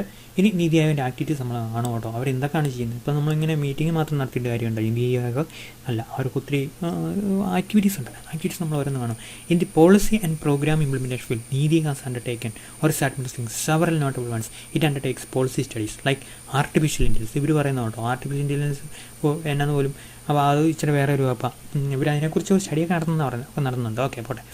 Coordinate programmes like the Atal innovation mission, നമ്മൾ പറഞ്ഞില്ല അഡൽ ഇന്നോവേഷൻ മിഷൻ. അപ്പോൾ അവർക്ക് അത് കൊടുത്തേക്കുന്ന ഒരു ജോലിയാണ് അഡൽ ഇന്നോവേഷൻ. ഇങ്ങനെ പല പ്രോഗ്രാമും ചില ഡിപ്പാർട്ട്മെൻറ്റുകൾക്കും മിനിസ്ട്രിക്കും കൊടുത്തേക്കുന്ന ജോലി മിനിസ്ട്രിക്കും ഡിപ്പാർട്ട്മെൻറ്റുകൾക്കും പണി കൂടുതലായതുകൊണ്ട് ഈ നീതി ആയോഗിന് എടുത്തു കൊടുത്തിട്ടുണ്ട്. അതിലൊന്നാണ് Atal innovation mission and monitors central government programmes. Okay, as per the revised strategic decisions and policy of the government, NITI Aayog along DIPAM, department of investment public asset management എന്നാണ് ദീപത്തിൻ്റെ അർത്ഥം കേട്ടോ. Department of economic affairs, ministry of ഫൈനാൻസിലാണ് DIPAM ഇരിക്കുന്നത്. ഞാനിങ്ങനെയൊക്കെ പറയുന്നതിനാണ് പറയാം, നിങ്ങളൊരു competitive exam പോയി കഴിഞ്ഞാൽ ഇതൊക്കെ കേട്ടിട്ടുണ്ടെങ്കിൽ ഒരു കോൺഫിഡൻസ് വേണമല്ലോ. ദീപം എന്ന് പറഞ്ഞു കഴിഞ്ഞാൽ പൊതുമേഖലാ കമ്പനികളെ വിറ്റഴിക്കുമ്പം കേന്ദ്ര ഗവൺമെൻറ് ഉപദേശം കൊടുക്കുന്ന സ്ഥാപനമാണ് ദീപം. ഓക്കെ, അത് ഒരു ഡിപ്പാർട്ട്മെൻറ്റിലാണ്. ഏത് ഡിപ്പാർട്ട്മെൻറ്റിലാണുള്ളത്? ശരിക്കും അത് ഉള്ളത് എവിടെയാണെന്ന് ചോദിച്ചു കഴിഞ്ഞാൽ ഡിപ്പാർട്ട്മെൻറ്റ് ഓഫ് എക്കണോമിക് അഫയേഴ്സിലാണ്. ആ എക്കണോമിക് അഫയേഴ്സ് മിനിസ്ട്രി ഓഫ് ഫൈനാൻസിലാണ്. അപ്പോൾ കുറേ ബ്യൂറോക്രാറ്റുകളും സെക്രട്ടറിമാരും അടങ്ങിയിട്ട് സംഭവിക്കും വിചാരിച്ചു. ഉദാഹരണം, BPSAയിൽ ഡിസിൻവെസ്റ്റ് ചെയ്യണോ എന്ന് തീരുമാനിക്കുന്നത് അല്ല, കേന്ദ്ര ഗവൺമെൻറ് അങ്ങനെ ഒരു തീരുമാനം എടുക്കുന്നതിന് രാഷ്ട്രീയപരമായ ഗവൺമെൻറ് ഒരു തീരുമാനം എടുക്കുമ്പോൾ രാഷ്ട്രീയ തീരുമാനമാണല്ലോ. പിന്നീട് അത് ഭയങ്കര വിവാദമാകാതിരിക്കാൻ വേണ്ടിയിട്ട് ഗവൺമെൻറ് ആ തീരുമാനം വരുന്നത് ഒരു ടെക്നിക്കൽ ബോഡിയിൽ നിന്ന് ആയിക്കോട്ടെ എന്ന് ആഗ്രഹിക്കും. അങ്ങനെ ദീപത്തോട് പറയും, നിങ്ങൾ ഇക്കൊല്ലം വിറ്റഴിക്കേണ്ട കമ്പനികളുടെ ലിസ്റ്റ് തരാൻ പറയും. അപ്പോൾ ദീപം ലിസ്റ്റ് തയ്യാറാക്കും. ശരിക്കും ആ ലിസ്റ്റ് തയ്യാറാക്കുന്നത് ദീപവും നീതിയും കൂടെയാണ്. അതിൽ ഏറ്റവും കൂടുതൽ റോള് നീതിക്കാണ്, ദീപത്തിനല്ല കേട്ടോ. കാരണം this is actually A political bureaucratic body. ഞാനത് സിലബസിന് ആയിട്ട് പറയാം കേട്ടോ, നിങ്ങൾ പരീക്ഷയ്ക്ക് എഴുതാൻ വേണ്ടി പറയല്ല. പൊളിറ്റിക്കൽ ബ്യൂറോക്രാറ്റിക് ബോഡി എന്ന് പറഞ്ഞാൽ രാഷ്ട്രീയക്കാർക്ക് ഇഷ്ടമുള്ള ബ്യൂറോക്രാറ്റുകളെ നിറച്ചൊരു ബോഡിയാണിത്. ഇവിടെ അങ്ങനെയല്ല, ഇവിടെ നമുക്ക് അത്രയും പറയാൻ പറ്റില്ല. അതുകൊണ്ട് തന്നെ പവർ കൂടുതൽ ഇതിനായിരിക്കും. ഇതിന് ആസ് യൂഷ്വൽ പവറേ കാണുള്ളൂ. ഇവരുടെ റെക്കമെൻഡേഷൻസൊക്കെ ഭയങ്കര എന്താ പറയുക, ട്രാൻസ്പെറൻ്റ് ആയിട്ട് അവർ നടത്താൻ നോക്കും. ഇത് ഭരണത്തിലിരിക്കുന്ന ആൾക്കാർക്ക് അനുകൂലമായിട്ടുള്ള തീരുമാനങ്ങളായിരിക്കും നീതി ആയോഗ് എടുക്കുക. അപ്പോൾ ഇങ്ങനെയുള്ള കാര്യങ്ങൾ എഴുതാനൊന്നുമല്ല, ഞാൻ ജസ്റ്റ് ഇങ്ങനെ നീതി ആയോഗും ദീപവും എങ്ങനെയാണ് ഡിസിൻവെസ്റ്റ്മെൻറ്റ് എന്ന് പറഞ്ഞ പരിപാടി നടത്തുന്നതിനെ കുറിച്ചാണ്. നമ്മൾ BPCL ഡിസിൻവെസ്റ്റ് ചെയ്യാനുള്ള കൊച്ചിയിൽ. അപ്പോൾ അത് 65,000 കോടി രൂപ കിട്ടുമെന്നാണ് പറയുന്നത്. കിട്ടും. അത് സ്വകാര്യ മേഖലയ്ക്ക് വിറ്റഴിക്കാനുള്ള സാധ്യത ഭയങ്കര കൂടുതലാണ്. ഇതൊന്നും വിവാദപരമായ വിഷയമല്ല കേട്ടോ, നമ്മൾ വിവാദമല്ല അതിൻ്റെ പറയുന്നത്. നമ്മളതിൻ്റെ ടെക്നിക്കൽ പ്രൊസീജിയർ എന്താണെന്ന് പറയാം. അപ്പോൾ അവരെ ഈ BPCL ആണോ LIC ആണോ ഡിസിൻവെസ്റ്റ് ചെയ്യുന്നത് തീരുമാനിക്കേണ്ട കേന്ദ്ര ഗവൺമെൻറ് തീരുമാനം എടുത്തെങ്കിലും അതിനെ ഉപദേശിക്കുക, അങ്ങനെ എടുക്കാമെന്ന് ഉപദേശിക്കുന്ന ദീപമായിരിക്കും. ഇനി ഏത് രീതിയിൽ, അപ്പം അതിൽ സ്ട്രാറ്റജിക് ഡിസിൻവെസ്റ്റ്മെൻറ്റ് പൂർണ്ണമായിട്ടും പൊതുമേഖലയ്ക്ക് സ്വകാര്യ മേഖലയ്ക്ക് വിറ്റഴിക്കുന്നതിനെയാണ് സ്ട്രാറ്റജിക് ഡിസിൻവെസ്റ്റ്മെൻറ്റ്. എന്താണ്? പൂർണ്ണമായിട്ടും സ്വകാര്യ മേഖലയ്ക്ക് വിറ്റഴിക്കുന്നതിനെ നമ്മൾ എന്തെന്ന് പറയും? സ്ട്രാറ്റജിക് ഡിസിൻവെസ്റ്റ്മെൻറ്റ് എന്ന് പറയും. ഓക്കെ, കേൾക്കുന്നുണ്ടല്ലോ അല്ലേ? നിങ്ങൾ കേൾക്കുന്നുണ്ടോ? ഹലോ? ഓക്കെ. ഞാൻ ഒന്ന് ഡിലീറ്റ് ചെയ്തോട്ടെ. ഓക്കെ, ഇനി നമ്മൾ പറഞ്ഞല്ലോ. അപ്പോൾ ഈ സ്ട്രാറ്റജിക് ഡിസിൻവെസ്റ്റ്മെൻറ്റ് വാക്കിൻ്റെ അർത്ഥം എന്താ? സാധാരണ ഡിസിൻവെസ്റ്റ്മെൻറ്റ് സ്ട്രാറ്റജിക് ഡിസിൻവെസ്റ്റ്മെൻറ്റ് എന്നുള്ള വാക്കിൻ്റെ അർത്ഥം വ്യത്യാസമാണ്. സാധാരണ ഡിസിൻവെസ്റ്റ്മെൻറ്റ് ഒരു പൊതുമേഖലാ സ്ഥാനത്തിൽ ഗവൺമെൻറ്റിന് 100% ഷെയർ ഉണ്ടെങ്കിൽ ഏതാണെന്നറിയോ? LIC. അതിൽ 10% വിറ്റഴിക്കുന്നതിനാണ് സാധാരണ ഡിസിൻവെസ്റ്റ്മെൻറ്റ് അല്ലെങ്കിൽ ഡിസിൻവെസ്റ്റ്മെൻറ്റ് എന്ന് പറയുന്നത്. 51% ഷെയർ ആരുടെ ആയിരിക്കണം? ഗവൺമെൻറ് ആയിരിക്കണം. 51% താഴെ ഗവൺമെൻറ് ഷെയർ പറയുമ്പം ആ കമ്പനി പൊതുമേഖലാ കമ്പനി അല്ലാതായി മാറും. അപ്പോൾ അങ്ങനെ ഒരു കമ്പനിയുടെ ഷെയർ ഗവൺമെൻറ് 51% താഴെ 49% അതിൽ താഴേക്ക് കുറയ്ക്കുമ്പോഴത്തേക്കും ആ കമ്പനിയെ പ്രൈവറ്റൈസ് ചെയ്യുമെന്ന് പറയും. ഈ പ്രൈവറ്റൈസേഷൻ എന്ന വാക്കിന് അർത്ഥമുണ്ട്. ഒരു 100 പ്രാവശ്യം കേട്ടുള്ള വാക്കിന് അർത്ഥം എന്താണെന്ന് അറിയാമോ? ഒരു പൊതുമേഖലാ കമ്പനികളെ ഓണർഷിപ്പും കൺട്രോളും സ്വകാര്യ മേഖലയ്ക്ക് കൈമാറുന്നതിന് പറയുന്നതാണ് പ്രൈവറ്റൈസേഷൻ. സ്വകാര്യ മേഖലയ്ക്ക് കൂടുതൽ പ്രാധാന്യം കൊടുക്കുന്നതിനല്ല പ്രൈവറ്റൈസേഷൻ പറയുന്നത്. നമ്മൾ കേട്ടിട്ടുള്ള വാക്ക് വിഷ്വൽ തിങ്കിങ് വഴി അർത്ഥം ഉണ്ടാക്കാൻ നോക്കുമ്പം അപകടം സംഭവിക്കുന്നതിനൊരു എക്സാമ്പിളാണ്, ക്ലാസിക് എക്സാമ്പിളാണ് privatisation. Privatisation is the transfer of ownership and control of a public sector company to a private sector company. Okay, so that is the meaning of privatization. അപ്പോൾ അതാണ് സ്വകാര്യവത്കരണം. സ്വകാര്യ മേഖലയ്ക്ക് കൂടുതൽ പ്രാധാന്യം കൊടുക്കുന്നതാണ് നിങ്ങൾ എഴുതി വെച്ചേക്കരുത്, അതാണ് മണ്ടത്തര. So privatisation is the transfer of ownership and control of a public sector company to a private sector entity. ഇപ്പോൾ നമ്മളിപ്പം BPCL എന്ന് പറഞ്ഞാൽ ആര് ഏറ്റെടുക്കും? BPCLനെ ഏറ്റവും കൂടുതൽ ഏറ്റെടുക്കാനുള്ള സാധ്യതക്കാർക്കാണ്? നിലവിൽ പെട്രോളിയം രംഗത്ത് പ്രവർത്തിക്കുന്ന സ്വകാര്യ കമ്പനികൾക്കാണ്. അതാരാണെന്ന് നമുക്ക് പറയേണ്ട കാര്യമില്ല. അപ്പോൾ അവർക്കേ ആ കമ്പനി ചേരുള്ളൂ. അപ്പം BPCLനെ ഗവൺമെൻറ് വിറ്റഴിക്കുന്നുണ്ടെങ്കിൽ ആ വിറ്റഴിക്കുന്നത് നമ്മൾ പറയുന്നവർ സ്ട്രാറ്റജിക് ഡിസിഷൻ. കാരണം അവർ ഗവൺമെൻറ് പറഞ്ഞു കഴിഞ്ഞു ഭൂരിപക്ഷം ഷെയറും വിറ്റഴിക്കും എന്ന് പറഞ്ഞാൽ അതിൻ്റെ കൺട്രോളും ഓണർഷിപ്പ് മാർഗവും സ്വകാര്യ മേഖലയും. അതിന് പറയുന്നത് വേറെ സ്ട്രാറ്റജിക് ഡിസിഷൻ. ഈ സ്ട്രാറ്റജിക് എന്നുള്ള വാക്ക് അവിടെ ഒരു സ്ട്രാറ്റജിക് പാർട്ട്ണർ വരും എന്നുള്ളതാണ്. ഏതാണ് സ്ട്രാറ്റജിക് പാർട്ട്ണർ? ഒരു സ്വകാര്യ മേഖലയിലെ ഒരു കമ്പനി. മനസ്സിലായല്ലോ? അപ്പോൾ അതാണ് ഈ സ്ട്രാറ്റജിക് ഡിസിൻവെസ്റ്റ്മെൻറ്റ് ഒരു വിവാദപരമായ വിഷയമാണല്ലോ. വിവാദ വിഷയം എന്ന് പറഞ്ഞാൽ ഒരു പൊതുമേഖല കമ്പനി ഒരു സ്വകാര്യ മേഖലയ്ക്ക് വിറ്റഴിക്കുക. അപ്പോൾ പിന്നെ അത് ഒരു എന്നേക്കുമായി സ്വകാര്യ മേഖലയ്ക്ക് പോകും. അപ്പോൾ അങ്ങനെ ഒരു വിവാദപരമായ തീരുമാനം എടുക്കണമെങ്കിൽ അതിന് കേന്ദ്ര ഗവൺമെൻറ് നീതി ആയോഗ് ഉപദേശിക്കണം. ഏത് കമ്പനിയാണ് ഡിസിൻവെസ്റ്റ് ചെയ്യുന്നത്, എന്ത് മെത്തേഡിലാണ് ഇതിന് ഡിസിൻവെസ്റ്റ്, ഇന്നാ നീ പിടിച്ചോ എന്ന് പറഞ്ഞ് കൊടുക്കുകയാണോ? അങ്ങനെ ഒരാൾക്ക് കൊടുക്കാൻ പറ്റില്ല. ടെൻഡർ വിളിക്കണം. ടെൻഡർ വിളിക്കുമ്പം ടെൻഡറിൽ പങ്കെടുക്കുന്ന ആളുടെ ക്വാളിഫിക്കേഷൻ നമ്മൾ നോക്കണം. ഉദാഹരണത്തിന് ഇംഗ്ലീഷ് പഠിച്ച ആൾക്കാർ മാത്രം വന്നാൽ മതി എന്ന് പറഞ്ഞാൽ കൊമേഴ്സ് പഠിച്ചവരും ബാക്കിയുള്ളവരെല്ലാം ഔട്ടാവും. അങ്ങനെ നമുക്ക് ക്വാളിഫിക്കേഷൻ നമുക്ക് ക്വാളിഫിക്കേഷൻ സെറ്റ് ചെയ്യാമല്ലേ? നമുക്ക് ചില ആൾക്കാർ മാത്രം വന്നാൽ മതി എന്ന് തീരുമാനിച്ച് വേണമെങ്കിൽ നമുക്ക് സെറ്റ് ചെയ്യാം. ശരിയല്ലേ? അപ്പോൾ ടെൻഡർ വിളിക്കാം. ടെൻഡർ വിളിക്കുമ്പോൾ ഇന്ത്യക്കകത്ത് മാത്രം ടെൻഡർ വിളിച്ചാൽ മതിയോ? ഇന്ത്യക്ക് പുറത്തുനിന്നുള്ള കമ്പനികളെ വിളിക്കണോ? അങ്ങനെ ഒരു ചോദ്യങ്ങളുണ്ട്. അപ്പോൾ ഇങ്ങനെയുള്ള കാര്യങ്ങളൊക്കെ തീരുമാനിക്കുന്നത് എന്തായിരിക്കും? നീതി ആയോഗായിരിക്കും. അപ്പോൾ നമ്മൾ പറഞ്ഞ ഗ്ലോബൽ ടെൻഡർ വിളിക്കണം. അപ്പോൾ ഇങ്ങനെ ഒത്തിരി വിഷയങ്ങളുണ്ട്. പിന്നെ വിറ്റഴിക്കുമ്പം ഗവൺമെൻറ് മാക്സിമം പൈസ കിട്ടണം. അതാണ് പ്രധാനപ്പെട്ട. ഗവൺമെൻറ് മാക്സിമം പൈസ കിട്ടുന്നത് ജനങ്ങൾക്ക് കൂടുതൽ പൈസ കിട്ടിയെന്ന് അർത്ഥം. So in all such decisions, the Niti Aayog helps and advises the government with the DIPAM. Okay, and Niti Aayog has prepared 3-year action agenda for 2017-20. ചുമ്മാ ഇരിക്കുമ്പോൾ ഒരു അജണ്ട തയ്യാറാക്കിയെന്ന രീതിയിൽ അവർ അജണ്ട തയ്യാറാക്കിയിട്ടുണ്ട്. ഇന്ത്യയുടെ വികസനം എങ്ങനെയായിരിക്കണം എന്നൊക്കെ പറഞ്ഞ് അതിന് പറയുന്നവരാ 3-year ആക്ഷൻ അജണ്ട. എന്തുകൊണ്ടാണ് അവർ 5 year തയ്യാറാക്കായിരുന്നത്? കാരണം അവർ പ്ലാനിംഗ് കമ്മീഷനെ പേടിച്ചു. പ്ലാനിംഗ് കമ്മീഷൻ്റെ അവരുടെ എന്താ നമ്മൾ പറയുന്നത്, അവരെ ഇൻഹെറിറ്റ് ചെയ്യുമെന്ന് പേടിച്ചായിരിക്കും 3 വർഷത്തെ ആക്ഷൻ അജണ്ട എന്ന് പറഞ്ഞ അജണ്ട തയ്യാറാക്കി. It look like A replacement of the planning process. The agenda aims at holistic development of the country in all fields besides bringing socio-economic development. Okay, ഈ ഒരു ഫീൽഡിൽ പ്ലാനിംഗ് കമ്മീഷൻ ചെയ്ത ജോലി അവർ ചെയ്യാൻ നോക്കുക. ഓക്കെ, ഇനി ഇവന്മാർ ചെയ്യുന്ന കുറേ പരിപാടികളാണ് ഇവിടെ നമ്മൾ ചെയ്തേക്കുന്നത്. അവർ പറഞ്ഞേക്കുന്നത് എന്തൊക്കെ വർക്കുകളാണ് ചെയ്തേക്കുന്നത്. അവർ നാഷണൽ ഇൻസ്റ്റിറ്റ്യൂട്ട് ഫോർ ഒരു സെക്കൻഡ്, നമ്മൾ അതിന് മുമ്പ് ഇവരുടെ അറ്റാച്ച്ഡ് ബോഡീസിനെ കുറിച്ചാണ് പറയുന്നത്. ഇവരൊക്കെ എന്തൊക്കെ ബോഡി അല്ലാതെയുണ്ട്. ഇവരുടെ കൂടെ തന്നെ വർക്ക് ചെയ്യാൻ വേണ്ടി സെപ്പറേറ്റ് ആയിട്ട് വിങ്ങുകൾ അവരുണ്ടാക്കിയിട്ടുണ്ട്. അതിലൊന്ന് national institute of labour economics research and development of monitoring of evaluation office, development monitoring and evaluation office സ്കീമുകളൊക്കെ ഇവാലുവേറ്റ് ചെയ്യാൻ പറ്റും കേട്ടോ. അടൽ ഇന്നോവേഷൻ മിഷൻ നമ്മൾ പറഞ്ഞല്ലോ, Atal innovation. NITI sustainable development goals, ഇത് ഭയങ്കര പ്രധാനപ്പെട്ട. നിങ്ങൾ ഒരു പക്ഷേ കേട്ടുകയാണിത്. SDG എന്ന് പറയുന്നത്. SDG 2015 ലോകത്തിലെ എല്ലാ രാജ്യങ്ങളും കൂടെ UN കൂടി 2030 ആകുമ്പം 17 ഗോളും 169 ടാർജറ്റും മീറ്റ് ചെയ്യണം. 169 അല്ലേ? അതെ, ടാർജറ്റും കൂടെ മീറ്റ് ചെയ്യണമെന്ന് ഒരു പ്രതിജ്ഞ എടുത്തു. അതിലൊന്നാമത്തെ എലിമിനേഷൻ ഓഫ് പോവർട്ടിയാണ് ആൻഡ് ഹങ്ങർ, വിശപ്പ്. അപ്പോൾ പോവർട്ടിയും വിശപ്പും അവസാനിപ്പിക്കണം. അങ്ങനെയുള്ള 17 ഗോള് ആര് സെറ്റ് ചെയ്തു? ഈ UN-ൻ്റെ 2015 മീറ്റിങ്ങിൽ സെറ്റ് ചെയ്തു. അങ്ങനെ സെറ്റ് ചെയ്തിട്ട് 2030 റിലീസ് ചെയ്യുന്ന പറയാം. 10 വർഷം കൂടെ ഉണ്ട്. പോവർട്ടി അവസാനിക്കുന്നുണ്ടോ ഇല്ലയോ എന്ന് നമുക്കറിയാം. അപ്പോൾ ആ sustainable development goal, okay, sustainable development അതിൻ്റെ ആരും കൂടെ ഉണ്ട്, നമ്മുടെ പ്ലാനറ്റും കൂടെ ഉണ്ട്. ഓക്കെ, സോ അതിൻ്റെ അകത്ത് ആരും കൂടെ ഉണ്ട്. ശ്രദ്ധിക്കേണ്ട കാര്യം, അതിൻ്റെ അകത്ത് നമ്മുടെ പ്ലാനറ്റ് കൂടെ, നമ്മൾ ആരൊക്കെയുണ്ട്? നമ്മുടെ ഭൂമിയുണ്ട്. സസ്റ്റൈനബിൾ എന്ന് പറഞ്ഞാൽ പ്രകൃതിക്ക് അനുകൂലമായിട്ടുള്ള ഡെവലപ്മെൻറ്റ്. ഇപ്പം നിങ്ങൾ മൈക്രോസോഫ്റ്റിൻ്റെ ചെയർമാൻ ആരാണ്? ഫൗണ്ടർ ആരാണ്? പറഞ്ഞേ, ആർക്കെങ്കിലും അറിയാമോ? റിച്ചു? പിന്നെ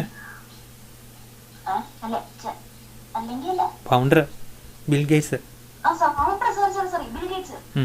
ബിൽഗേറ്റ്സ് പറഞ്ഞു എന്ത് പറഞ്ഞു? ബിൽഗേറ്റ്സ് പറഞ്ഞു ലോകത്തിൽ വൈറസ് ആക്രമണം വരും എന്ന് പറഞ്ഞു. അത് ഭയങ്കര കേട്ടോ. അദ്ദേഹം പറഞ്ഞു 1 വർഷത്തിന് ശേഷം വൈറസ് ആക്രമണം വന്നു. അപ്പം ബിൽഗേറ്റ്സ് ഭയങ്കര കേട്ടോ, ഭയങ്കര മിടുക്കനാണ്. അദ്ദേഹത്തിൻ്റെ പേരുണ്ട് പിന്നെ ബിൽഗേറ്റ്സ് മെലിൻഡ ഫൗണ്ടേഷൻ. ഫൗണ്ടേഷൻ്റെ പേര് അങ്ങനെയാണെന്ന് എനിക്ക് തോന്നുന്നു കേട്ടോ. അതേന്ന് എൻ്റെ വിശ്വാസം ആണ്. എന്തായാലും അതെ, ഫൗണ്ടേഷൻ. ഈ ഫൗണ്ടേഷൻ്റെ സ്ഥാപനം എങ്ങനെയാണ് നമുക്ക് പറയാതിരിക്കാൻ പറ്റില്ല. അത് സ്ഥാപിക്കുന്നതിൻ്റെ മുഴുവൻ ഉത്തരക്രെഡിറ്റും കൊടുക്കേണ്ടത് വാറൻ ബഫറ്റ് എന്ന് പറഞ്ഞ ഒരാളാണ് കേട്ടോ. ആരാണ്? Warren Buffett. ഈ വാറൻ ബഫറ്റ് ലോകത്തിലെ ഏറ്റവും വലിയ സമ്പന്നനായിരുന്നു. ഭയങ്കര ഷെയർ, അതായത് ഒരു സാധനം ഒരു മുട്ടസൂചി പോലും ഉണ്ടാകാതെ ലോകത്തിലെ ഏറ്റവും വലിയ സമ്പന്നനായ മനുഷ്യനാണ് വാറൻ ബഫറ്റ്. അങ്ങ് ഷെയർ മേടിക്കുന്നു, വിൽക്കുന്നു. അത് ബെന്നറ്റ് ഹർഷ എന്ന് പറയുന്ന അദ്ദേഹത്തിൻ്റെ കമ്പനിയാണ്. അതേ ഒരു ദിവസം റേറ്റ് എന്ന് പറഞ്ഞു, ഞാൻ എൻ്റെ സ്വത്തിൻ്റെ 99% പാവപ്പെട്ടവർക്ക് കൊടുക്കാമെന്ന് പറയും. 99% ആർക്ക് കൊടുക്കുക? പാവപ്പെട്ടവർക്ക് കൊടുക്കുക. ഒരു സമ്പന്നം പറയുക. അപ്പോൾ പാവപ്പെട്ടവർക്ക് കൊടുക്കാമെന്ന് പറഞ്ഞപ്പം അതിനെക്കുറിച്ച് അദ്ദേഹത്തിൻ്റെ മകനൊരു ബുക്ക് എഴുതി. അപ്പോൾ അദ്ദേഹത്തിൻ്റെ മകൻ എന്താ ചോദിച്ചേക്കെന്നറിയോ? ആ ബുക്കിൻ്റെ കുറേ പോർഷനൊക്കെ വായിച്ചിട്ട് അദ്ദേഹത്തിൻ്റെ മകൻ്റെ പേര് പീറ്റർ ബഫറ്റ് എന്നാണ്. ഈ പീറ്റർ ബഫറ്റിൻ്റെ ബുക്കിൻ്റെ അകത്ത് നമ്മളാണെങ്കിൽ എന്നാ പറയും? എനിക്കിങ്ങനെ ഒരു അച്ഛനില്ല എന്ന് പറയും. ശരിയല്ലേ? ഇങ്ങനെ പറഞ്ഞാൽ അറിയാം. ഈ പീറ്റർ ബഫറ്റ് എന്ന് പറഞ്ഞ ആൾ പറഞ്ഞു, ഒരച്ഛൻ മക്കൾക്ക് കൊടുക്കേണ്ടത് സ്വത്തല്ല, ആദർശങ്ങളാണ്. ഒരു സമ്പന്നനായ അച്ഛൻ്റെ ധൂർത്തനായ മകനായി അച്ഛൻ എന്നെ വളർത്തിയില്ല എന്നുള്ളതാണ് അച്ഛൻ എനിക്ക് ചെയ്ത ഏറ്റവും വലിയ സമ്പത്ത്. അച്ഛനെക്കുറിച്ച് ഞാൻ അഭിമാനിക്കുന്നു എന്ന് പറഞ്ഞ് അയാൾ ആത്മഹത്യ എഴുതി. ഇങ്ങർക്ക് ഈ 99% സ്വത്തും പാവപ്പെട്ടവർക്ക് കൊടുത്തു. 1% പോലും മകന് പോലും. മകനെ വിളിച്ച് മകൻ ചെന്നില്ല. മകന് വയലിനിസ്റ്റായിരുന്നു. നമ്മുടെ ഗാനമേള ഗ്രൂപ്പിൻ്റെ കൂടെ വയലിൻ വായിച്ചുകൊണ്ട് പോകും അദ്ദേഹത്തിൻ്റെ പണി. അദ്ദേഹത്തിന് ഈ സാമ്പത്തിക കാര്യങ്ങളൊന്നും മാനിക്കാൻ താല്പര്യമില്ലാത്ത ഒരു പ്രത്യേക ഒരു നല്ലൊരു ഹൃദയമുള്ളൊരു മനുഷ്യനാണ് പീറ്റർ ബഫറ്റ് എന്ന് പറയുന്നത്. അപ്പോൾ അന്ന് ഈ വാറൻ ബഫറ്റ് ഒരു ദിവസം സന്ധ്യയ്ക്ക് ഒരു എന്ത് ചെയ്യുന്നറിയോ, ഒരു ടീ പാർട്ടി വിളിച്ചിട്ട് ഇത് സമ്പന്നന്മാരെയൊക്കെ വിളിച്ചിട്ട് പറഞ്ഞു, നിങ്ങൾ പാവപ്പെട്ടവർക്ക് സ്വത്ത് കൊടുക്കണമെന്ന് പറഞ്ഞു. അതിലിരുന്ന് എല്ലാവരും ഇറങ്ങിപ്പോയി, 2 പേര് ഒഴിച്ച്. ആരാണ്? Bill Gates. അവർ മാറി ഒരു എന്തുണ്ടാക്കി, ഒരു ട്രസ്റ്റ് ഉണ്ടാക്കി. അതാണ് ഗേറ്റ് ആൻഡ് മിലിൻഡ ഫൗണ്ടേഷൻ. അപ്പോൾ അവർ വേറൊരെണ്ണം കൂടെ ഉണ്ട്, അതിൻ്റെ പേര് ഞാൻ പറഞ്ഞു കേട്ടോ. മലയാളികളൊക്കെ കോൺട്രിബ്യൂട്ട് ചെയ്യുന്ന വേറൊരു ഫൗണ്ടേഷൻ കൂടെ ഉണ്ട്, അതിൻ്റെ പേര് ഞാൻ മറന്നുപോയി. അടുത്ത ദിവസം ഞാൻ നോക്കിയിട്ട് വരാം. കാരണം ഞാൻ എൻ്റെ വെബ്സൈറ്റിലൊക്കെ പോയി എല്ലാവരും നോക്കിയായിരുന്നു. 165 പേര് കോൺട്രിബ്യൂഷൻ കൊടുത്തിട്ടുണ്ട്. ഓക്കെ, അപ്പോൾ നമ്മൾ പറയുന്നത് എന്നാ അറിയാം, ഈ ബിൽ ഗേറ്റ്സ് പറഞ്ഞു എന്താണ് പറഞ്ഞേക്കുന്നത്, ഇനി കാലാവസ്ഥാ മാറ്റമായിരിക്കും ലോകത്തിലെ ഏറ്റവും വലിയ പ്രശ്നം എന്ന് പറഞ്ഞു. കാലാവസ്ഥാ മാറ്റം കാരണം ലോകത്തിൽ പല സ്ഥലങ്ങളിലും ജീവിക്കാൻ പറ്റാതെ വരും എന്ന് ബിൽ ഗേറ്റ്സ് പറഞ്ഞു. അതാണ് നമ്മളിവിടെ കണക്കിലാക്കേണ്ട ഈ സസ്റ്റൈനബിൾ ഡെവലപ്മെൻറ്റ്. സസ്റ്റൈനബിൾ ഡെവലപ്മെൻറ്റ് പറഞ്ഞാൽ ഭൂമിയില്ലാതെ ഇനി വികസനമില്ല. ശരിയല്ലേ? നമ്മൾ എത്രയൊക്കെ വികസനം നടത്തി എന്തെങ്കിലും പൈസ ഉണ്ടാക്കി പറഞ്ഞാൽ വെള്ളപ്പൊക്കത്തിൽ വീട് പോയി കഴിയുമ്പോൾ നമ്മുടെ ഉണ്ടാക്കിയ സ്വത്തൊക്കെ തീർന്നില്ലേ? അപ്പോൾ അതാണ് നമുക്ക് സസ്റ്റൈനബിൾ ആയിട്ടുള്ള ഡെവലപ്മെൻറ്റ്. അതിനുവേണ്ടി ഇവർ തയ്യാറാക്കിയ ഈ UN തയ്യാറാക്കിയ സസ്റ്റൈനബിൾ ഡെവലപ്മെൻറ്റ് ഗോൾ, അതിനെ മോണിറ്റർ ചെയ്യുന്ന ജോലിയാണ് നീതി ആയോഗിനുള്ളത്. Okay, it has been entrusted with the role to coordinate activities to realize sustainable development goals in India. The SDG initiative with the motto of transforming our world, the 2030 agenda of sustainable development. Okay, അതെല്ലാം നിങ്ങൾക്ക് ഏകദേശം ചിലപ്പോൾ കേട്ട് കാണും, just വായിച്ചാൽ മതി. ഇനി portion Afiya എന്ന് പറഞ്ഞ ന്യൂട്രിയൻ്റെ പ്രോഗ്രാമാണ്, അത് ഇവർ മോണിറ്റർ ചെയ്യുന്നുണ്ട്. പിന്നെ അവർ കുറേ ഇൻഡീക്സ് ഉണ്ടാക്കിയിട്ടുണ്ട് കേട്ടോ. ഈ ഇൻഡീക്സ് ഒന്ന് sustainable development goal India index. അതിൻ്റെ ആരാണ് ഏറ്റവും മികച്ച, ഈ പോവർട്ടിയൊക്കെ കുറച്ച്, തൊഴിലില്ലായ്മയൊക്കെ കുറച്ച്, എൻവയറമെൻറ്റ് പ്രൊട്ടക്ഷനൊക്കെ കൂട്ടി ആർക്കാണ് ഏറ്റവും കൂടുതൽ നേട്ടങ്ങളെന്ന് അവർ പറയും. അതിന് ഏറ്റവും കൂടുതൽ റാങ്കിങ്ങുകൾ ആർക്കാണെന്നറിയാം? കേരളത്തിൻ്റെ സ്കോർ 70 അടുത്ത. 100 ആകുമ്പം ഓക്കെയാണ് കേട്ടോ. 100 ആകുമ്പം നമ്മൾ SDG മീറ്റ് ചെയ്യും. കേരളം അവിടെ 70 ആയി. 2ാം സ്ഥാനത്തുള്ള ആൾക്ക് 68 ഉള്ളൂ. ചിലരൊക്കെ 57 68 ഒക്കെ ആയിരിക്കും. അപ്പം അതിലും താഴെ 50 ഉള്ളവരുണ്ട്, 42 ബിറ്റ്വീൻ 40 to 70 കേട്ടോ. അപ്പോൾ അതിൻ്റെ കേരളം 70 മനസ്സിലായല്ലോ. 30 കൂടെ കിട്ടിക്കഴിഞ്ഞാൽ നമ്മൾ എവിടെ ചെല്ലും? സസ്റ്റൈനബിൾ ഡെവലപ്മെൻറ്റ് ഗോൾ നമ്മൾ റിയലൈസ് ചെയ്യും. Okay, so that is about this topic. നീതി ആയോഗിൻ്റെ ഒരു ഇൻസ്റ്റിറ്റ്യൂഷണൽ സ്ട്രക്ചർ, അവരുടെ ഫങ്ഷൻസ്, അവരുടെ സിഗ്നിഫിക്കൻസ്, അവരുടെ പ്രോഗ്രാംസ്, ഇതെല്ലാം നമ്മൾ ഈ ക്ലാസ്സിൽ കണ്ടു. ഞാൻ ഈ നോട്ട് അപ്പുറത്തിട്ടേക്കാം, പിന്നെ ക്ലാസ് റൂമിലിട്ടേക്കാം. പിന്നെ ഇത് ഭയങ്കര തീമാറ്റിക്കായിട്ട് സ്റ്റഡിയൊന്നുമല്ല, കുറേ ഫാക്ട്സ് മാത്രം നമ്മൾ എക്സാമിന് ഓർത്തിരുന്നാൽ മതി. അല്ല, പിന്നെ ഞാൻ ഈ പറഞ്ഞ ഇത്ര എക്സ്ട്രാ ആയിട്ട് പറയാനുള്ള കാരണം നമ്മുടെ ടോപ്പിക്ക് ഭയങ്കര ഡള്ളായി പോകാതിരിക്കാനും, പിന്നെ ഇങ്ങനെയൊക്കെയുള്ള കാര്യങ്ങൾ പറയുമ്പോഴാണ് നിങ്ങൾ ഈ ടോപ്പിക്ക് ഓർത്തിരിക്കുന്നത് എക്സാമിനെ സംബന്ധിച്ചുള്ള. അതിനൊക്കെ വേണ്ടി ഇങ്ങനെയുള്ള പറഞ്ഞു കേട്ടോ. അല്ല, നമ്മൾ നീതി ആയോഗിനെ ക്രിറ്റിസൈസ് ചെയ്തൊന്നും പരീക്ഷയ്ക്ക് എഴുതരുത്, മനസ്സിൽ നിന്ന് ഇപ്പം തന്നെ അങ്ങ് വായിച്ചു കളഞ്ഞു. പിന്നെ അവരുടെ ഫങ്ഷൻസൊക്കെ, അതുപോലെ അവരുടെ റെസ്പോൺസിബിലിറ്റീസ്, സ്ട്രക്ചർ, ഇതെല്ലാം നിങ്ങൾ ഓർത്തിരിക്കണം. പരീക്ഷയ്ക്ക് ചോദിച്ചാൽ എഴുതുകയും ചെയ്യണം കേട്ടോ. ഓക്കെ, ഞാൻ അറ്റൻഡൻസ് എടുത്തോട്ടെ. എന്തെങ്കിലും സംശയം ഉണ്ടോ?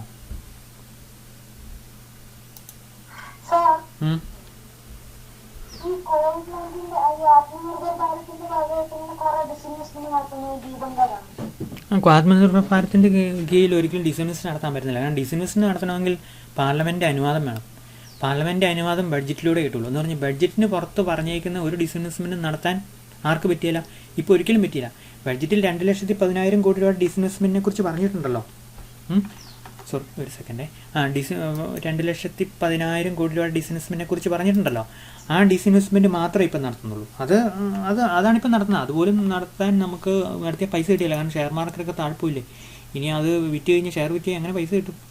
അപ്പോൾ അതുകൊണ്ട് നീ പറഞ്ഞ ആത്മനിർഭർ ഭാരതിൻ്റെ കീഴിലല്ല ഡിസ്ഇൻവെസ്റ്റ്മെൻറ്റ് സെപ്പറേറ്റ് ആയിട്ടാണ് നടത്തുന്നത്. നീ പീരീഡിൽ അങ്ങ് ചെയ്യുന്നുള്ളൂ. മനസ്സിലായോ? ദീപങ്കാരുണ്ട്. ദീപങ്കാരാണല്ലോ അതിൻ്റെ.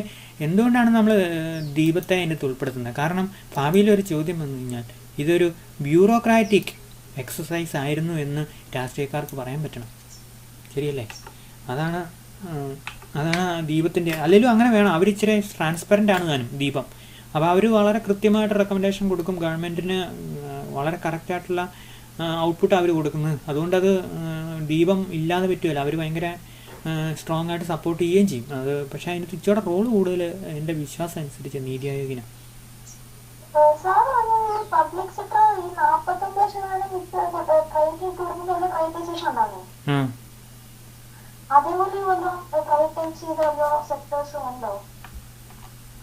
സെക്ടേഴ്സ് അല്ല, കമ്പനിയല്ലേ നീ ചോദിക്കുന്നേ? കമ്പനിയുണ്ട്. ഭാരത് അലൂമിനിയം കമ്പനി ഒത്തിരി എക്സാമ്പിൾ. ഒരു എക്സാമ്പിളാണ് BSNL അല്ല കേട്ടോ. അപ്പോൾ ഭാരത് അലൂമിനിയം കമ്പനി മുഴുവൻ പേര് ബാൽക്കോ. ഡിസ്ഇൻവെസ്റ്റ് ചെയ്ത് 2005 എനിക്ക് തോന്നുന്നത്. ഏറ്റെടുത്തത് അനിൽ അഗർവാൾ എന്ന് പറഞ്ഞ ഒരാൾക്കാണ്. ആ കമ്പനിയെ ഏതാണ്ട് എനിക്ക് തോന്നുന്നു 420 കോടി രൂപയ്ക്ക് കണ്ട് അനിൽ അഗർവാൾ ഏറ്റെടുത്തു. 5 വർഷം കഴിയുമ്പം ഗവൺമെൻറ്റിന് ടാക്സ് തന്നെ 400 കോടി രൂപ അടച്ച്. ആലോചിച്ച് നോക്കി കമ്പനിയുടെ ആസ്തി അത്ര വലുതായിക്കൊണ്ടു. പക്ഷേ അന്നേരം ഒരു പ്രശ്നമുണ്ട്. ഗവൺമെൻറ്റിന് ആ കമ്പനിയെ നന്നായിട്ട് കൊണ്ടുപോകാൻ പറ്റിയില്ല. ഗവൺമെൻറ്റിന് ചില മെക്കാനിസം ഭംഗിയായിട്ട് പോകില്ല എന്ന് നമുക്ക് പറയാമല്ലേ. ചില കാര്യങ്ങൾ ഗവൺമെൻറ് ചെയ്താൽ ശരിയാവുകയില്ല എന്ന് പ്രൈവറ്റ് സെക്ടർ പറയുന്ന പോലെ അങ്ങനെ ഒരു കാര്യം നമുക്ക് വേണമെങ്കിൽ പറയാം. പക്ഷേ അലുമിനിയം ഭയങ്കര തന്ത്രപരമായ റിസോഴ്സ് ആയിരുന്നു. അത് ഗവൺമെൻറ് ഡിസ്ഇൻവെസ്റ്റ് ചെയ്തപ്പോഴത്തേക്ക് അത് അങ്ങനെ അയാൾ കൊണ്ടുപോയി നല്ല ലാഭത്തിലാക്കി കേട്ടോ. അനിൽ അഗർവാൾ വേദാന്ത റിസോഴ്സ് എന്ന കമ്പനി അയാടെയാണ്.